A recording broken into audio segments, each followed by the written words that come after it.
Emini yesabatha mayibe yinhle kwabangcwele. Bantwana bahle base-Afrika, ngithunywe inkosi yamaNazaretha ukuba ke ngethule lenkonzo ngalolu suku olukhulu lwesabatha kulomsakazo omkhulu ukhozi. Ngicela ke sedlule encwadini kaMathewu yamashumi 23. Ngizofunda ivesi lamashumi 37 nevesi lamashumi 39.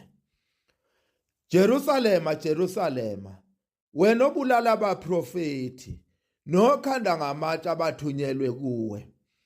Kukangaki ngithanda ukubuthela ndawonye abantwana bakho, njengesikhukukazi sibuthela amazinyane aso phansi kwamaphiko aso. Kepha nivumanga, ngokuba ngithi kini, anise ukungibona nize nithi ubusisiwe zayo ngegama lenkosi. Amen. Umakoti eganile emzini, kulo muzi agane kuwo usuke lethwe uthando lomyeni wakhe. Kodwa lolu uthando alwenele ukuze ahlale kahle kulo muzi agane kuwo. Kufanele athande nabantu bakubo komyeni wakhe. Ngaphezu kwalokho aphinde afunde nemithetho yakuleli khaya, ebese igcina yonke lemithetho yaleli khaya, ayigcine njengoba eyitsheliwe. Ngoba uma engeze ukuyigcina imithetho yakuleli khaya, nokuhlala kwakhe lapha kulo muzi kungonakala, nomendo wakhe ungagcina wonakala, woniwa ile mithetho yalo muzi agane kuwo uma engeze ukuyigcina le mithetho. Njengoba siphila phakathi kwezwe nje, izwe linemithetho yalo, okungathi uma ungayigcini le mithetho yezwe ebese konakala konke okwenzayo, ngoba ungayithola usuboshiwe, uboshela ukuthi wena uyigcina imithetho yezwe, wena wenza ngokuthanda kwakho, wenza ngokubona kwakho. Kufanele njalo uthi wenza okwenzayo ububheka ukuthi imithetho yezwe uyayigcina. Ufane nomakoti okuye ukuthi njalo mayenza akwenzayo elokhu eqalaza ukuthi imithetho yaleli khaya usayigcina yini. Kuye kukuphoqe mawuphila la emhlabeni ukuthi ukhonze amakhosi amabili. Kufanele ukhonze inkosi yalelizwe olakhele, ugcina yonke imithetho yezwe, ungephuli namunye, ukuze ukwazi ukuphila kahle phakathi kwalelizwe. Ngaso leso sikhathi futhi uphinde ugcine imithetho yombuso wezwe elizayo, umbuso kaNkuluNkulu, ngoba umbuso kaNkuluNkulu ulungiselelwa khona la emhlabeni, ukuze umoya wakho mawusuwedlulile wena la emhlabeni, uthi mawufike ekhaya ufike wemukelwe kahle, ngoba wena wayigcina yonke imithetho kaNkuluNkulu usaphila la emhlabeni. Awukwazi ukuthi uthi ngiyobuye ngiyibone indaba yombuso kaNkuluNkulu, okwamanje ngisagcina imithetho yala emhlabeni. Kufanele uyigcine ngaso lesi sikhathi uphila la emhlabeni, ukuze ulungiselele umphefumulo wakho ezweni elizayo. Uma ke ubheka ukuphathwa kwezwe, izwe nezwe linomongameli walo oliphethe. Kodwa umongameli eyedwa ngeke akwazi ukuliphatha izwe, ngoba lemithetho ebhalwe kumthetho sisekelo wezwe, abantu ngeke bayigcine uma engekho amaphoyisa azobabopha uma bephula lemithetho. Zingekho izinkantolo abazoya kuzo beyothetha amacala uma bephula lemithetho ebhalwe kumthetho sisekelo. Uma ke umuntu ewephulile umthetho wezwe, ayambopha amaphoyisa, uyebe sethetha icala lakhe lelo, abese gwetshwa, afakwe ejele, aboshwe. Kodwa into eyibe yinhle ngokuboshwa komuntu kuye ukuthi mhla ephume ejele azizwe ekhululekile. Leli icala belenzile ezwe lingasekho, noma ngabe ubenzeni, uma esegwetshiwe leyo mnyaka wayidonsa, mhla ephuma usuke sekhululekile, nasenhlizweni yakhe uyezizwe ukuthi ukhululekile. Uma ke amaphoyisa bengekho, kuzothi ma umuntu ephula umthetho engenziwa lutho angaboshwa. Bangaka abantu ngabe bayawugcina lo mthetho obhalwe kumthetho sisekelo? Bangaka abantu ongabe bayesaba ukwephula umthetho uma bengeze ukwenziwa lutho? Uma ke kuyiwa emthethweni kaNkuluNkulu, sonke thina abantu abaphilayo emhlabeni siyawazi umthetho kaNkuluNkulu, siyawazi ukuthi uthini. Kodwa bangaka abawugcinayo? Bangaka abawugcinayo? Laba bangawugcini benziwani la emhlabeni? Baye benziweni mabewephulile umthetho kaNkuluNkulu? Abenziwa lutho.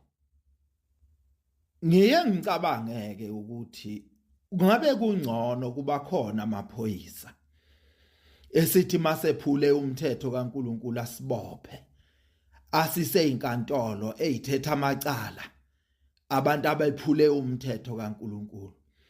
Abe khona amajele esifakwa kuwo, besizofana nalomuntu othi mayesephume ejele azizwe sekhululekile ngoba usesiqedile isigwebo secala lakhe, usesiqedile isigwebo sokona kwakhe. Besizozizwa sesikhululekile, besothi noma sesihambe emhlabeni sihambe singabantu abakhululekile ngoba sayithwala igwebo zamacala ethu okwephula imithetho kaNkuluNkulu. Lokhu kungenziwa lutho kwethu. Lokhu ukuthi umthetho kaNkuluNkulu ugcinwe othandayo, kuthi ongathanda ukugcina angawugcini, kodwa naye aphile nje kahle phakathi kwabantu, angabi nankinga. Kuyingozi enkulu kakhulu emphefumulweni yethu. Yonke lemithetho esiyephulayo, lamacala esiwenzayo, sizowafica esilindile kwelizayo. Ukube besiboshwa, besizothi masifike ekhaya kwelizayo, kufike kuthiwe leli naleli icala lesulwa ngoba waboshwa, wagwetshelwa leli icala. Kodwa manje uma singaboshwanga singenziwa lutho, uma sephula umthetho kaNkuluNkulu, wonke lamacala asilindile masifike ekhaya. Sizofike sibhekane nawo, siwafice seyinqwabe semaningi, sifike siwathethe lamacala. Ebese imphefumulo yethu siyalahlwa ngoba ilahlwe yilamacala. Uthi ke uJesu Kristu kule ncwadi engiyifundile, Jerusalema, Jerusalema, bengithanda ukubuthela abantwana bakho ngaphansi kwamaphiko ami, kodwa awuvumanga. Abantu abavumanga ukugcina lemithetho uJesu Kristu wayebatshela ngayo, ngoba benziwa lutho noma bengayigcinanga lemithetho. Kwala noma uJesu Kristu ethi uyabachazela zonke izinto ezizobehlela uma bengayigcini imithetho kaNkuluNkulu, kodwa bazange bavuma ukumlalela. Uthi ke sengizonishiya ke nihlakazekile ngoba anivumi ukuba nginiqoqele ndawonye njengesikhukukazi siqoqela ndawonye amachwane aso. Anivumi manginiqoqela emthethweni kaNkuluNkulu. Konke lokhu babekwenza ngoba abenziwa lutho mabengawugcinanga umthetho kaNkuluNkulu. Imithetho esiyigcinayo la emabandleni esikhonza kuwo ayifani, yenziwa yini? Ngoba iyafana imithetho ebhaliwe emaBhayibhelini esiwaphathayo. Yini singafani? Yini singakhonzi ngokufana? Singagcini imithetho efanayo. Ingoba siyayikhethela ukuthi siyathanda ukugcina lo, asithanda ukugcina lo. Sizenzele esikuthandayo emthethweni kaNkuluNkulu. Uthi kuShembe ukukholwa kuwe kuwukuvuma kwenhliziyo. Uma inhliziyo ingiphikisa ngovunyelwa ngubani? Uma umuntu inhliziyo yakhe ithi akangawugcina umthetho kaNkuluNkulu, akawugcini. Angikhulumi ngabantu abangakholwa, ngikhuluma ngawo wonke umuntu ophilayo, nokholwayo nongakholwa. Ngoba nabo abantu abakholwayo kunemithetho kaNkuluNkulu abangayigcini, abayikhethela bona ngeinhliziyo zabo ukuthi lo mthetho ngizowugcina, lo angizukuwugcina. Kodwa ukube siyaboshwa masephule umthetho kaNkuluNkulu sisiwe ejele ngabe siyigcina yonke. Sithi isihlabelelo samaNazaretha se-17 oshawayo akalahlwa akangazideli. Lokhu kusho ukuthini na? Kusho ukuthi uma ushawela iphutha lakho, ushawela icala lakho, kusuka ungashawa ngokulahlwa noma ungafunwa, kodwa usuke ujeziselwa icalo lenzile, ngakho kungayideli. Thina sikhule abazali bethu besishaya uma ngabe sinamaphutha esiwenzile.